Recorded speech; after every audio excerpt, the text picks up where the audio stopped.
tout de suite, c'est Jérôme qu'on retrouve avec nous en duplex. Et Jérôme nous emmène où? À la découverte de l'association écologique. Éco et Logique. On y va, on se connecte avec Jérôme. Jérôme, on est avec toi. Oui, tout à fait les garçons, nous sommes arrivés à l'éco-conciergerie, qui est un espace plutôt sympa où il se passe pas mal de choses. On ne dit pas tout immédiatement, on laisse un peu de suspense, mais on va laisser Anaïs, qui est un peu la maîtresse des lieux ici, nous expliquer le principe de l'éco-conciergerie et aussi le principe de Éco et Logique, l'association qui supporte ce lieu. C'est bien ça? Oui.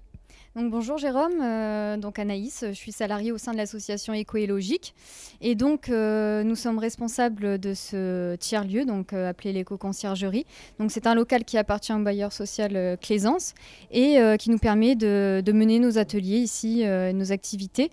Donc notre association a pour but de sensibiliser à l'éco-citoyenneté. Donc on mène des ateliers autour des économies d'énergie. J'allais justement poser la question, l'éco-citoyenneté c'est vaste, donc ça fait un certain nombre d'actions possibles.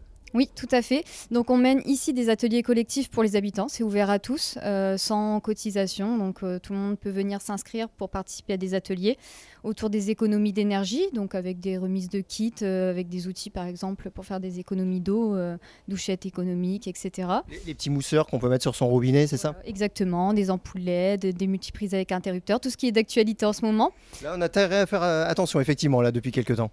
Oui, et donc ça permet aux personnes de venir s'inscrire sur l'atelier. On fait des petites sensibilisations au cas par cas, sur mesure, des conseils appliqués dans la vie quotidienne pour pouvoir faire des économies et pour son porte-monnaie et pour la planète.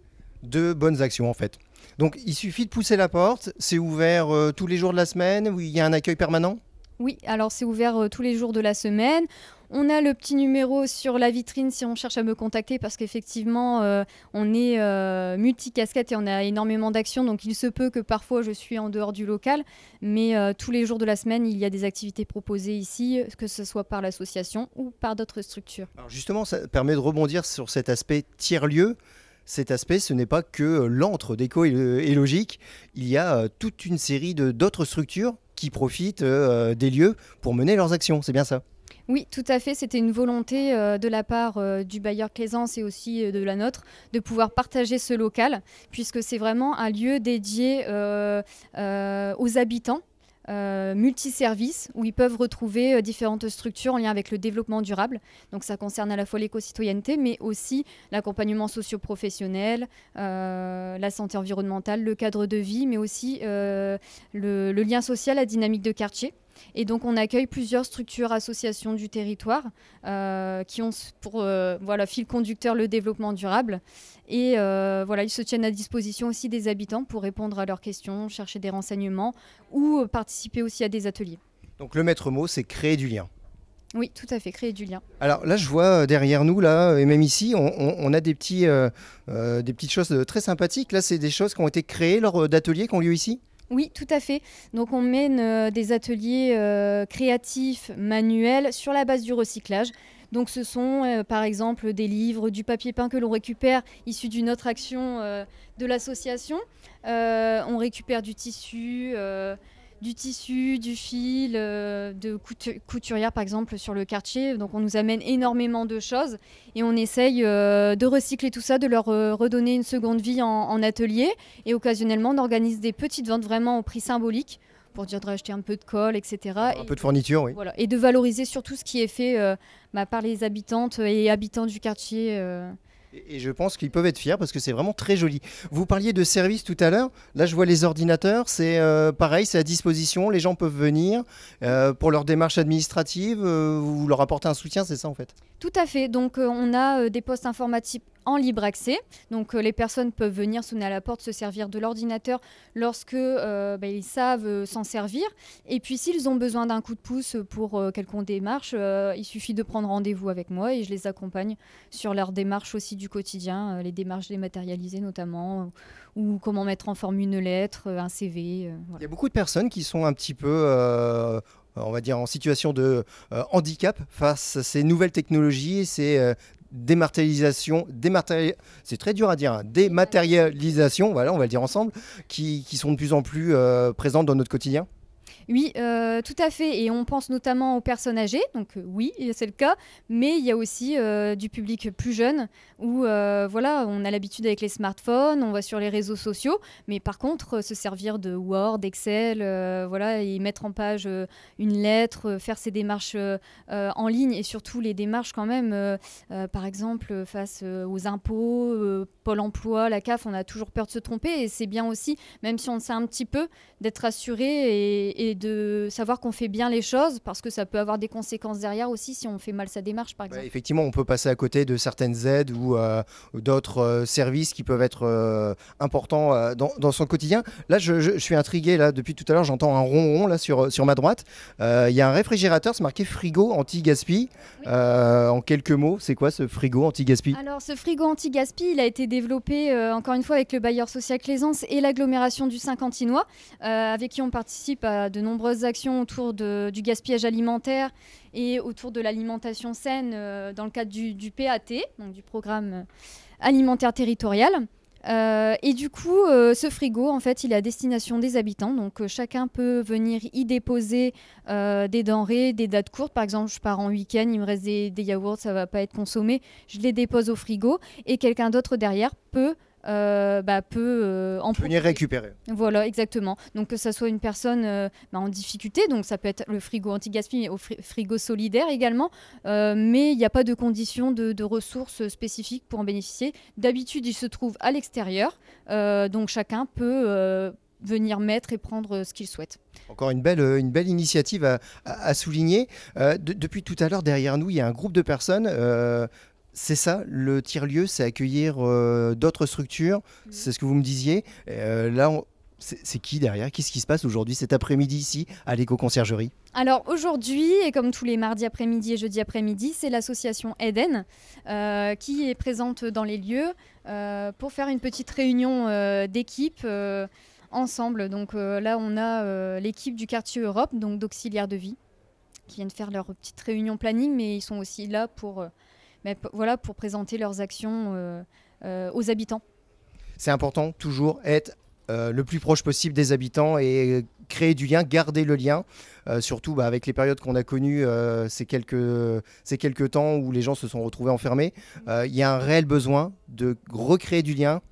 Oui, tout à fait. Et la proximité, c'est très important, puisque là, c'est vraiment accessible. On est aussi bien situé sur le quartier. Ça permet d'avoir beaucoup de passages et d'habitants. Donc voilà, et toutes les structures, c'est aussi le projet de l'éco-conciergerie, c'est de proposer en fait une multitude de services aux habitants et directement sur leur quartier.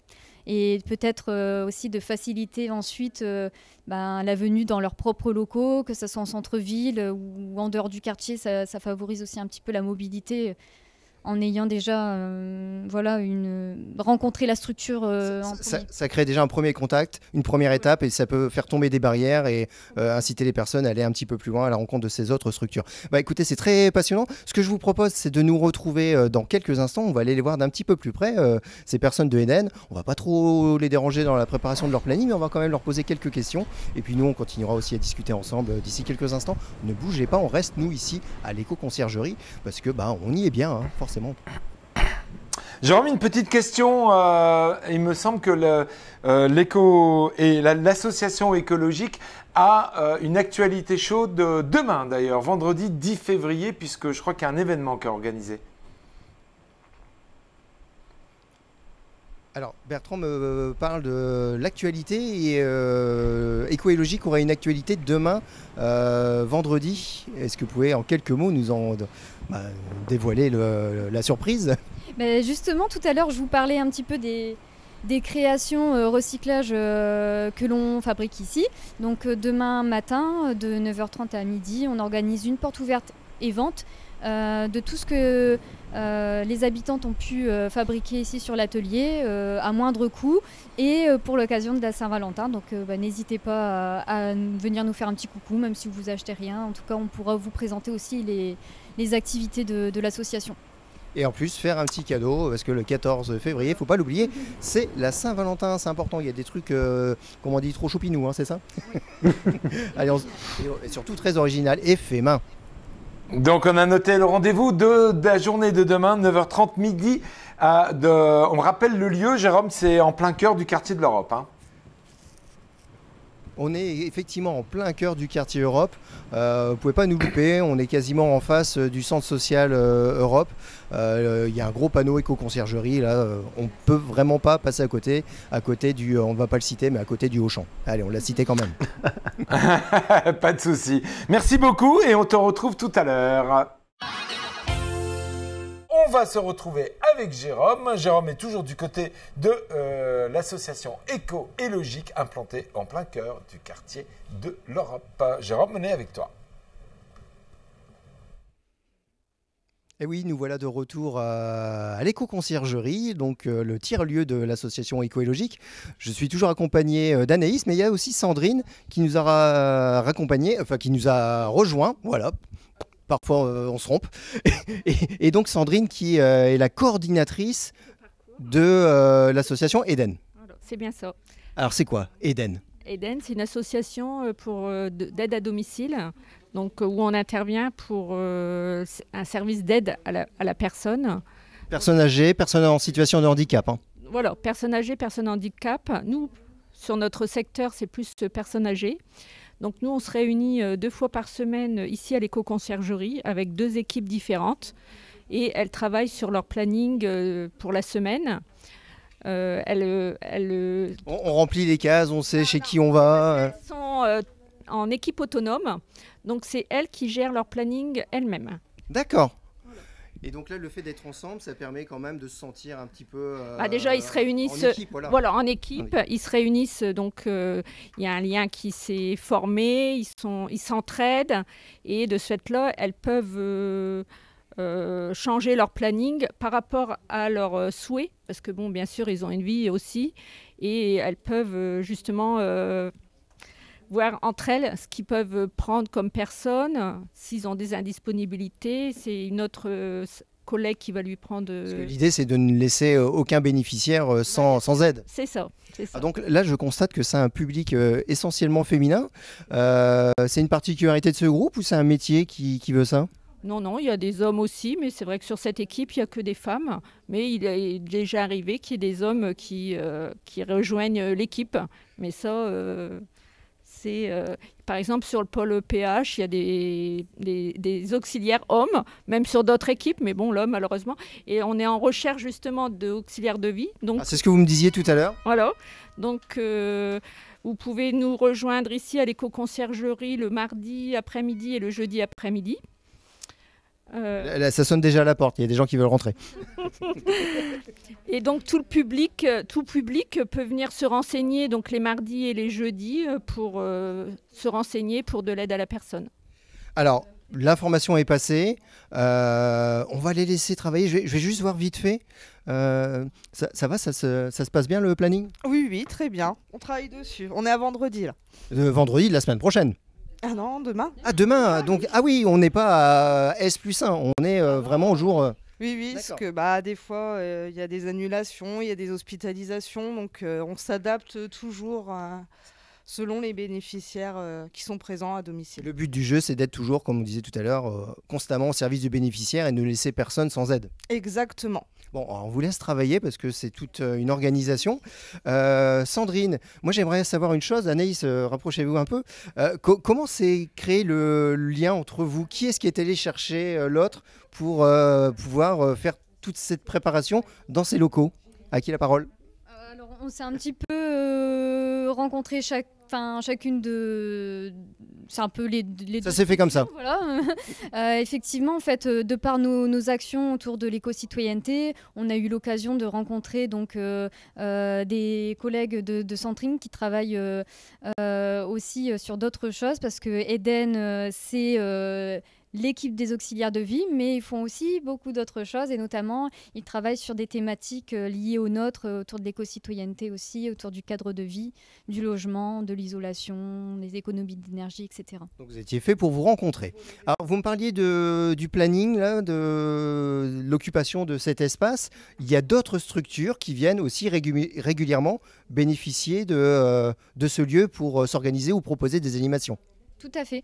Donc en fait, les structures, ça peut être assez ponctuel, ça peut être aussi plus régulier, comme Eden qui vient 2 fois par semaine et ça chaque semaine, pardon.